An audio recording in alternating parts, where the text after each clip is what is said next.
I ain't gotta prove nothing to nobody else. That's why I don't never get too hyped about the win after I win, because it's like you always gotta do something over and over again till you done. And it's always gonna be somebody next, somebody next, somebody next. So I feel as though I don't have to prove myself to these people. Let's go! Lift it up! Lift it up! Lift it up! Come on! Come on, man! Let's go! Let's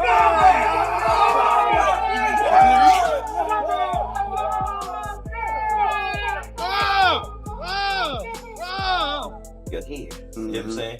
So we are striving to be the best that we can be to be on that level again. You know?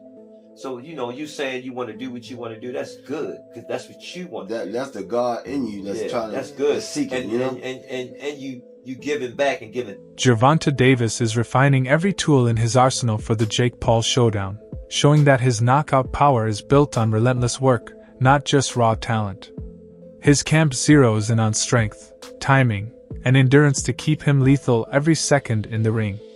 Meanwhile, Jake Paul is treating this as the toughest challenge of his career, bringing in elite sparring partners like Shakur Stevenson, Raymond Ford, and Montana Love to sharpen his speed, reactions, and confidence before stepping in with Tank.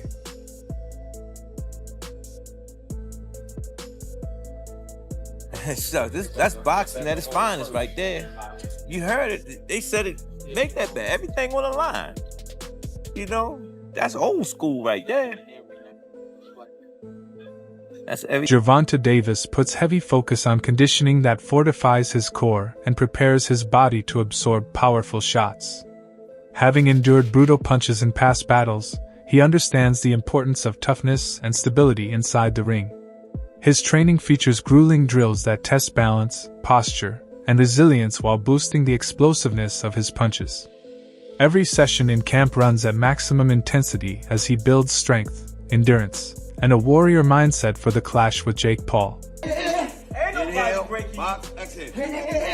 Ain't nobody breaking. Box. Man, boom on that last break. Box. I got him. We take shit. Box. Yeah, I felt that too. Good, perfect. That was your best rep. Come on. Jake Paul is deep in training camp, treating this fight as the toughest test of his career. To prepare for Gervonta Davis, he's surrounding himself with top-tier talent to push past his limits. Shakur Stevenson has joined him for sparring, giving Paul crucial experience against one of boxing's most technical fighters. He's also training with Raymond Ford and Montana Love to refine his speed, timing, and defensive reflexes. Paul knows Tank is quicker, smarter, and far more dangerous than anyone he's ever faced, so every day in camp is dedicated to sharpening his skills and building confidence for fight night.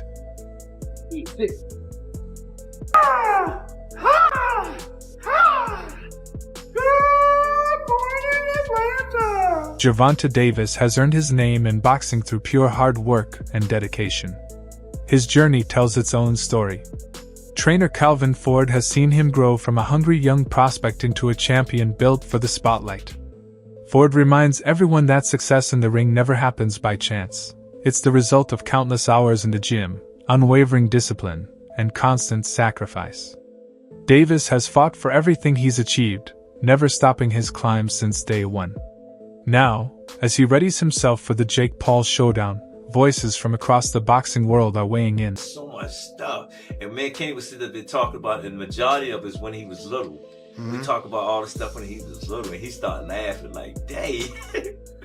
When I get by myself, I always try to like think about like back in the day. So But we can I tell. just noticed that just now, me talking about it. But when I get by myself, I'll be trying. No, we can tell. When I listen to your interview, I like listening to your interviews that you do, and I can tell when you reflect back on certain things. You can see it. You can see it. That's when I think you at your peace, and you start reflecting back and you talking about. When he say something that we told him a long time ago, and I said, damn, we like, damn, he did remember that. Yeah, he remember that shit. Yeah. I see Brody been calling you a little bit. Yeah. I mean, you know, as far as on the which card trying to fight. Veteran trainer Abel Sanchez views this matchup as a massive opportunity for Davis. He points out that many fighters dedicate their entire lives to boxing, sacrificing their bodies and youth, yet still face financial struggles.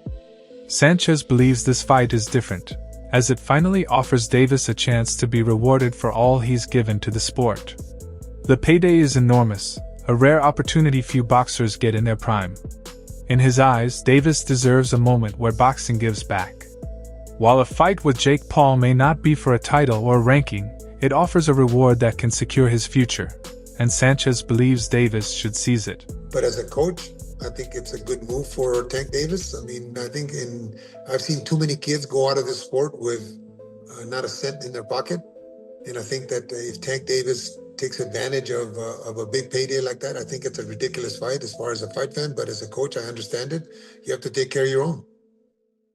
Yeah, you know, well, actually, now that we're talking about it, you're not the biggest fan of it. Fight fans are bringing up like, hey, you know, why did he go this way when there's Lamont Roach? Like, look how close that fight was. There was a draw. We were expecting a rematch in that fight. Yeah, well, what's happening here?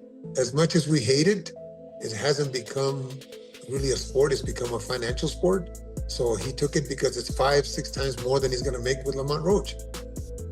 That makes sense. I mean, anybody, ask anybody if they have a choice, they're going to take the money. Of course. He's got to take care of his people. He's got to take care of himself. He's got to take care of his future. That's the smartest thing to do. As a fight fan, I don't like it. But as a coach, I understand it. Yeah, no, and I think anybody in that position, like, we got to, like, put ourselves maybe sometimes in that same situation. And I think Absolutely. Anybody with, like, any, like, sense of, like, common sense would look at that and be like, wait, I'm making this much to fight against this guy that's only been fighting for 5 years compared to what could be maybe a really hard fight, and I'm going to make double, triple. Yeah, I'm going to go, let me do this little side quest real quick, and let me get this money real fast. And then, of course, you have to take care of your future, man. If it's offered to you, you'd be foolish not to take it, especially against a guy that is no threat to him. oh, well, I don't know. This 50 pounds, Abel. Yeah, but he's no threat to him. Tank Davis fights the way he fights. Understand that Tank Davis fights, he's probably one of my favorite fighters. I think I've said that many a times. Mm-hmm. He fights in a manner where he's fought all those big guys. Look at the way he throws his punches. Look at how he ducks down like if he's fighting a real big guy. Look at the way he fought when he knocked out Garcia. Look at where he puts his head and how he throws his punches. In the street, that's who he was fighting. He was fighting bigger guys than him. He was always a smaller guy. So he knows how to fight those big guys. He knows how to duck up underneath and throw those looping shots because that's who he fought in the street. At least that's my opinion anyway. He's always been the little guy, and I'm sure that in this... Chris Algieri also praises what Davis brings to the sport. He notes that modern boxing isn't just about skill, it's about attention, star power, and the ability to fill arenas with excitement. Every time Davis steps into the ring, the energy rises. Fans tune in because with Tank, anything can happen. He's one of boxing's most explosive finishers, with knockout power that keeps crowds on their feet. Algieri says Davis has become a symbol of boxing's new era, where every fight feels big, blending entertainment with greatness. He believes Davis understands how to stay relevant in a time when capturing attention is just as important as winning rounds. The face of boxing is basically... Yeah, the face of boxing now is based on if you sell and if people tune in and how many eyes are tuning in when you fight. Gervonta Davis had that.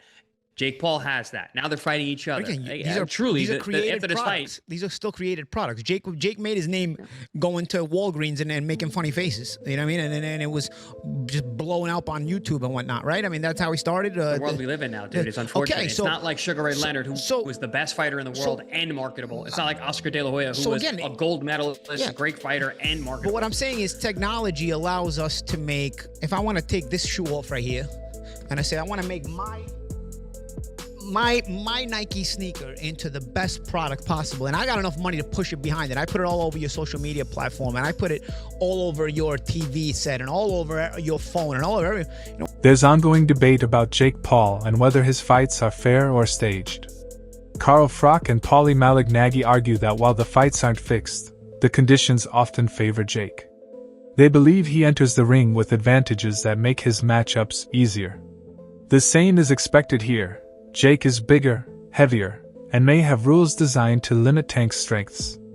Both Frock and Malignaggi acknowledge the business side of boxing, where promoters prioritize spectacle and storyline over balance. They suspect the setup will give Jake the best chance possible.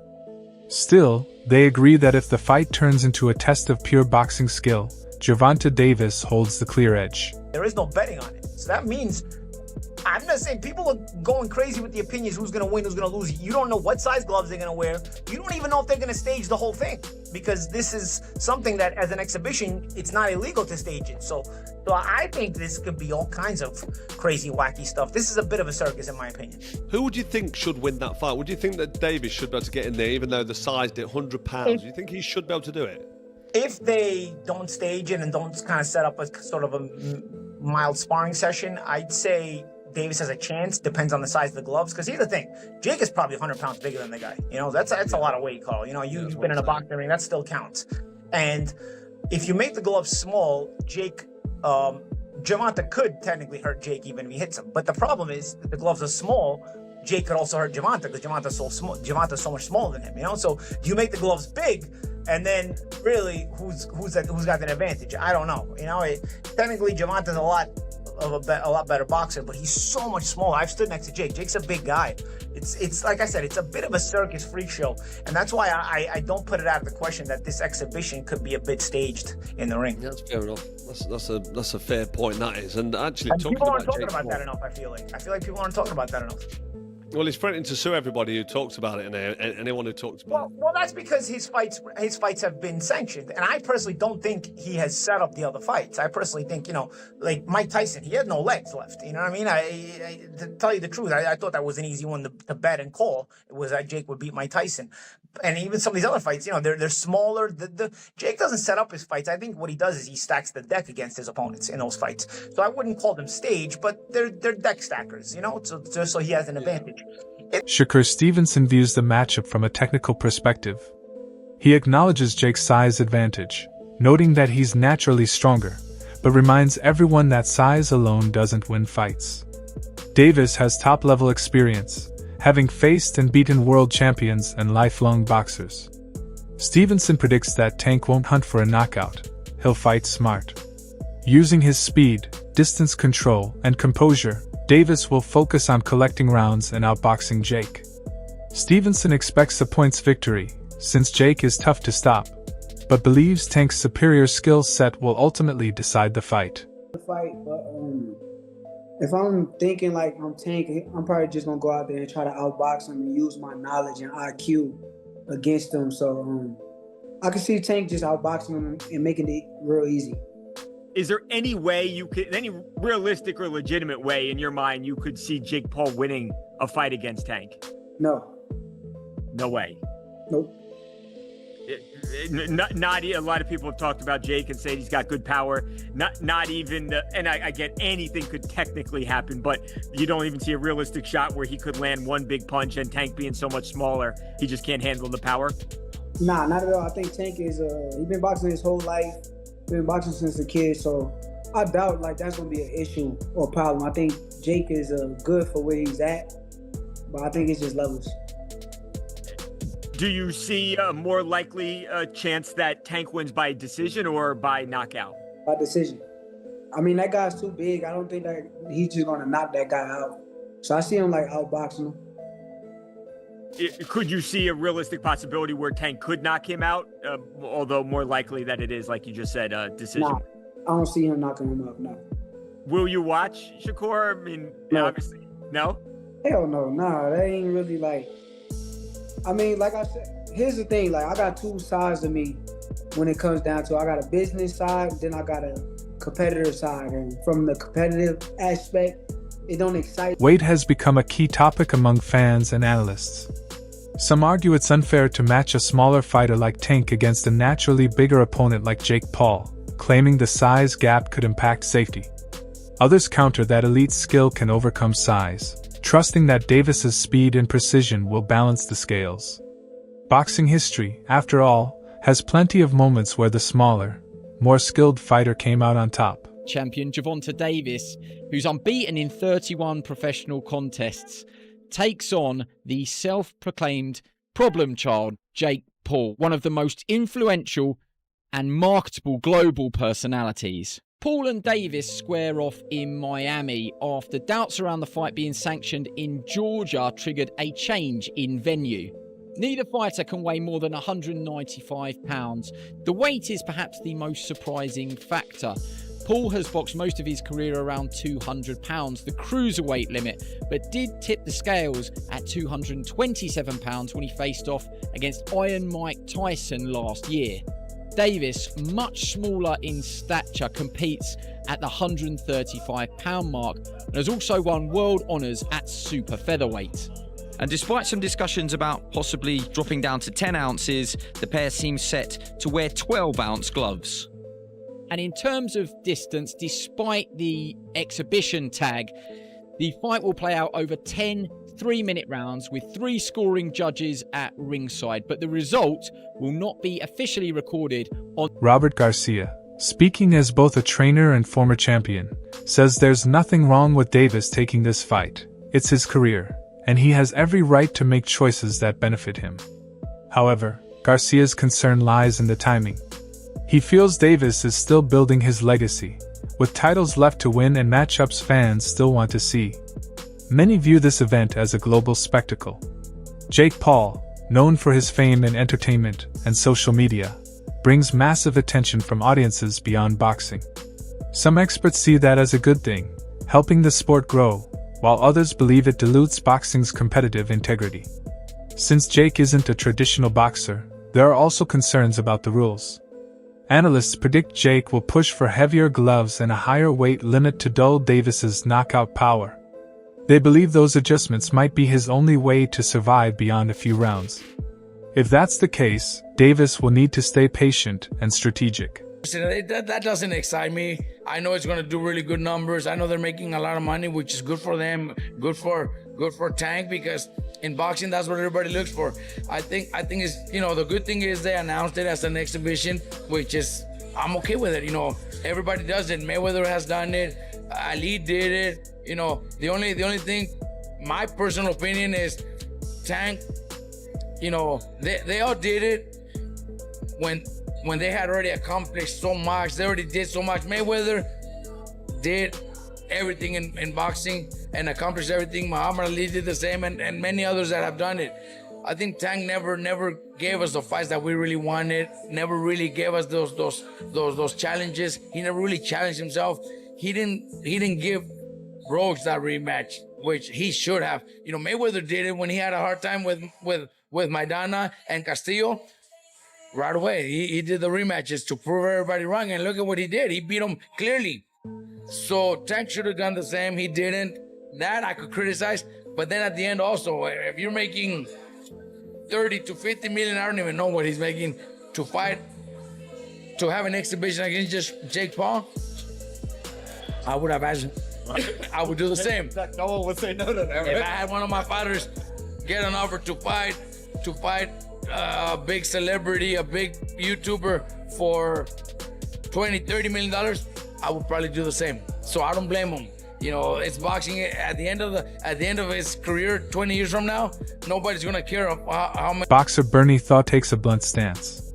He gets frustrated when people say they're happy for Davis just because he'll make money. Bernie points out that Davis isn't struggling.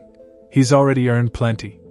In his view, money shouldn't be the main topic in boxing. Fans crave real competition and champions facing champions.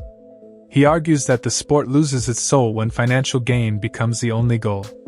The matchup between Gervonta Davis and Jake Paul symbolizes a collision between boxing's old world and new world.